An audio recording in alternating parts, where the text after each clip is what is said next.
9 आणि सुरुवातीला बातम्या राजकीय।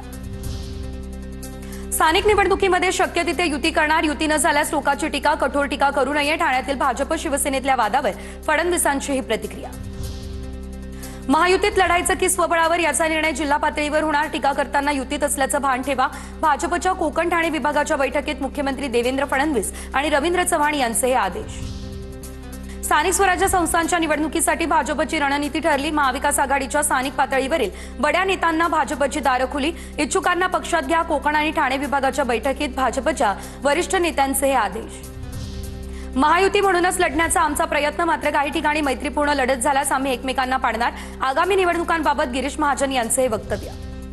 अंतर्गत हेवे दावे ठेवू नका, एकत्र काम करा। एकनाथ शिंदेंचा पदाधिकाऱ्यांना कानमंत्र। मुंबई पालिकेच्या दृष्टीने एकनाथ शिंदेंकडून माहीम, वडाळा, धारावी, सायन, कोळीवाडा, अणुशक्तीनगर, चेंबूर विधानसभांचा प्रभागनिहाय आढावा। हाच माणूस दगा देणार असं अनंत तरे यांनी सांगितलेलं। हेलिकॉप्टरनं शेतात जातो, भाजी की रेडा कापतो माहित नाही। ठाण्यातून उद्धव ठाकरेंचा उपमुख्यमंत्री शिंदेंवरती हा हल्लाबोल। मुख्यमंत्री फडणवीस आज दिल्लीला जाणार। भाजपच्या केंद्रीय निवडणूक समितीच्या बैठकीला राहणार उपस्थित। बिहारमधील जागा वाटप आणि उमेदवार यादीवर शिक्कामोर्तब होण्याची देखील दाट शक्यता।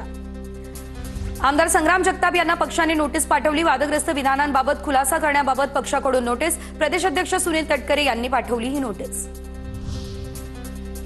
नुसती नोटीस देऊन काही होणार नाही, यापेक्षा कठोर कारवाई करून संग्राम जगताप यांना पक्षातून काढून टाकायला हवं। समाजात तेढ निर्माण करून महाराष्ट्राविरोधात मनमर्जी चालणार नाही। सुप्रिया सुळे आक्रमक।